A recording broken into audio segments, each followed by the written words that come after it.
Nous allons maintenant recevoir M. Yaya Nantoumé Coulibaly, président fondateur d'une ONG qui a pour thématique la vulgarisation du droit. Vulgariser le droit, sauver des vies, c'est le pari de l'ONG IJP en Côte d'Ivoire. Informer pour prévenir, une ONG ivoirienne s'engage pour l'éducation juridique populaire. Bonsoir M. Yaya Nantoumé Coulibaly, merci d'être avec nous. Présentez-nous votre ONG. Pourquoi axer sur la vulgarisation du droit? Je tenais à vous remercier l'ensemble des occupants du plateau ainsi que la maison Live TV qui m'a permis de fouler les locaux vraiment de cette chaîne prestigieuse. L'ONG Informons juridiquement nos parents, comme vous l'avez signifié tout à l'heure, nous sommes partis d'un constat. En Côte d'Ivoire, comme M. Daouda l'a dit tout à l'heure, il y a un principe qui fait l'unanimité. Nul n'est censé ignorer la loi. Est-ce que cette loi est connue de la population? Parce qu'en Côte d'Ivoire, nous avons trois types de population. Nous avons la population qui ne savent ni lire ni écrire. Et nous avons une population qui arrive à lire de façon ordinaire, mais pas juridiquement. Et nous avons une troisième population qui arrive à lire de façon ordinaire et juridiquement. Le droit a son jargon, a ses écrits, a son dialecte. Donc, il est important pour nous, les juristes, d'aller vers ces personnes-là, expliquer l'expression juridique des lettres qu'ils voient dans des différents codes. Parce que on peut mettre un article devant vous. Quand je prends au niveau de l'article 20 de la Constitution, on dit toute personne a droit à un libre et égal accès à la justice. Mais combien de nos concitoyens sont informés des méthodes de saisine de la justice? Et généralement, c'est lorsqu'ils se retrouvent dans du pétrin qu'ils découvrent un monde qu'ils ignoraient depuis belle lurette. Donc votre mission, c'est de? C'est d'aller vers ces personnes-là, vers ces populations, faire la promotion. Il faut dire que notre Assemblée nationale fait un travail colossal, mais malheureusement, ce travail-là reste au niveau d'une catégorie de personnes. Très bien. On va permettre donc à nos amis sur le plateau de vous poser des questions. Docteur Barry? Quelles sont les stratégies que vous mettez en place justement pour vulgariser le droit? Quand je parle de stratégie, je veux parler aussi des actions sur le terrain. D'accord. Il faut dire que depuis l'année dernière, nous avons mis en place certains canaux.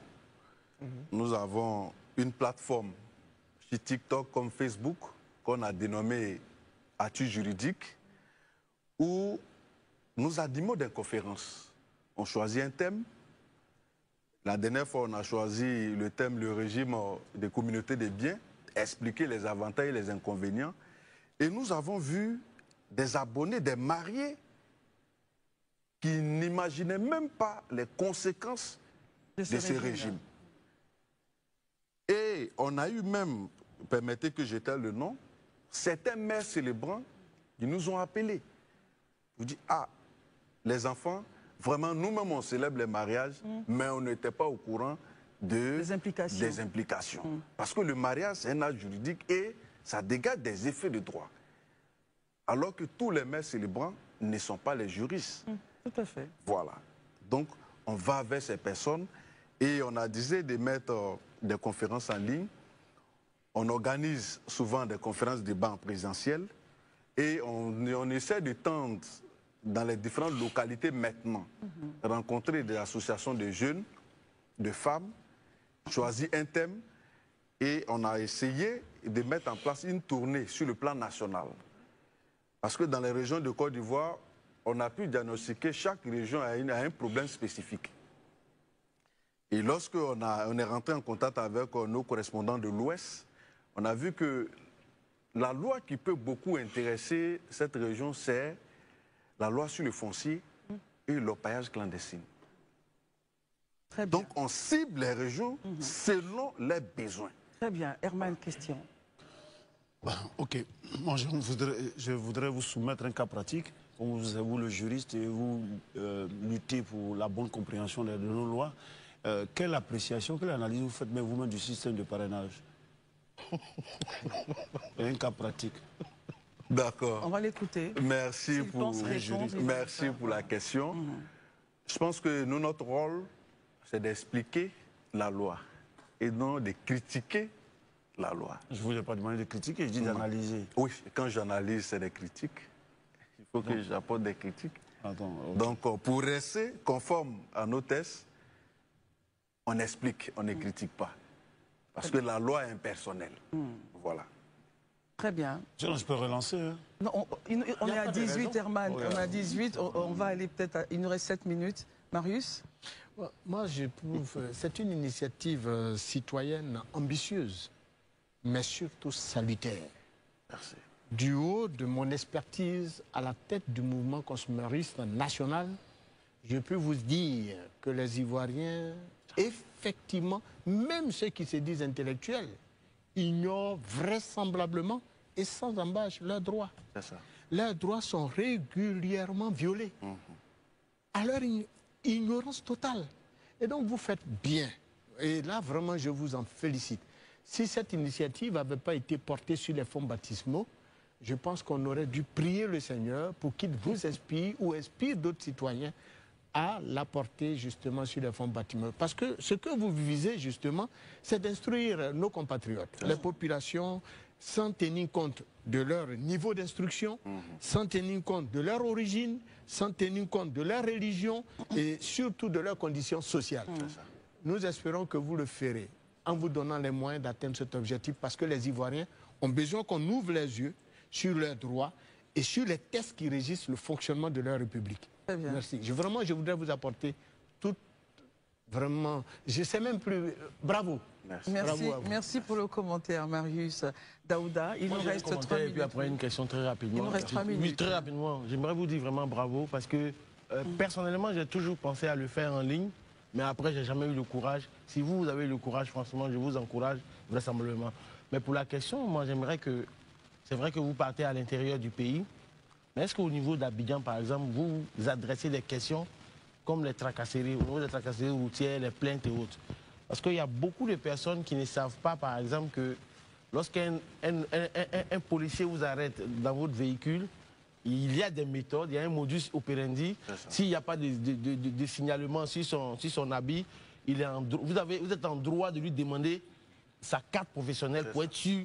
Est-ce que vous adressez ces petites questions? Ou bien, par exemple, les questions où quand on porte plainte contre quelqu'un, vous arrivez, parce que quand on porte plainte contre vous, quand vous arrivez, on doit vous donner, comment on appelle ça, le procès, le procès verbal du plaignant, avant que vous ne commenciez à parler, parce que vous ne pouvez pas vous accuser. Est-ce que vous adressez ce genre de questions? Oui, il faut dire qu'on rencontre ce genre de situation. Voilà, mais au niveau d'Abidjan, comme vous l'avez signifié tout à l'heure, au niveau des tracasseries routières et autres, on n'a pas encore engagé de combat sur ce volet. Pour le moment, ceux qui nous ont contactés au niveau d'Abidjan, généralement, c'est sur le problème foncier.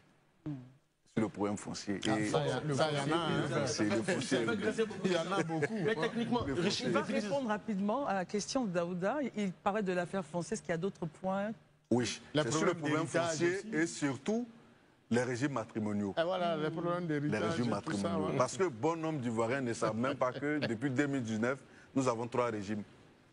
D'autres pensent toujours que nous avons 2 régimes, communauté et séparation. Alors qu'il y a le régime de contrat de mariage qui vient d'arriver depuis 2019. Mais on est en 2025, les gens ne savent pas. Ben, moi-même, je ne savais pas. Ah oui, vous pouvez signer un contrat de mariage. Depuis 2019. Maintenant, mais aujourd'hui... on va tourner, hein, Daouda. Je vais faire une petite relance, comme bon... Voilà, permettons justement à l'invité de continuer à faire d'autres choses. Il nous reste 2 minutes. Pour ceux qui aimeraient vous joindre, qui sont partout en Côte d'Ivoire et qui aimeraient échanger avec vous, surtout sur la question des communautés, des régimes matrimoniaux, en savoir davantage. Ah, très bien, on me dit qu'il nous reste 4 minutes. Donc, on peut tourner. Ma question même partait dans ton sens. Parce que moi, j'ai fait un cas pratique. Doucement, messieurs. J'ai un cas pratique. D'accord. Herman, allons-y avec vous. Mais on va aller rapidement, on a 4 minutes. Ma question, bon, ils l'ont dit, hein, aujourd'hui, votre démarche, comment est-ce que vous réussissez à sensibiliser les populations à cette compréhension de la loi, finalement? Puisque la majorité des Ivoiriens sont analphabètes, comment est-ce que vous réussissez à le faire, à faire passer ces messages-là? C'est vrai que vous avez évoqué les canaux comme les réseaux sociaux, mais au-delà de cela. Vous voyez cette image, c'était une association qui nous avait invités, une association de femmes. Oh, c'était à Béoumi. À Béoumi. À Béoumi. Ils se sont rassemblés dans une grande salle à Béoumi et nous invitaient et on est allé échanger. C'était sur le thème de la participation politique de la femme en Côte d'Ivoire. Voilà. Donc, on nous invite, les associations nous invitent et nous-mêmes, quand on veut aller dans une ville, on va voir les autorités compétentes. On nous met en contact avec le président des jeunes de cette localité et avec lui, on définit un calendrier et il va rassembler ses collaborateurs. On choisit un thème ensemble qui intéresse la localité et on vient, on les explique. Donc par des conférences. Par des conférences. Très bien. Il y a d'autres qui nous appellent au téléphone. Il nous reste 3 minutes. Mais très rapidement, comme vous partez généralement en région pour aller discuter, je me suis sûr que sûrement vous êtes confronté à la barrière de la langue et autres. Oui. Comment c'est géré déjà sur le terrain? Et la deuxième question pour juste terminer sur ça, est-ce qu'aujourd'hui, il y a des entités qui vous soutiennent pour ce projet que je trouve véritablement très bon en fait? D'accord.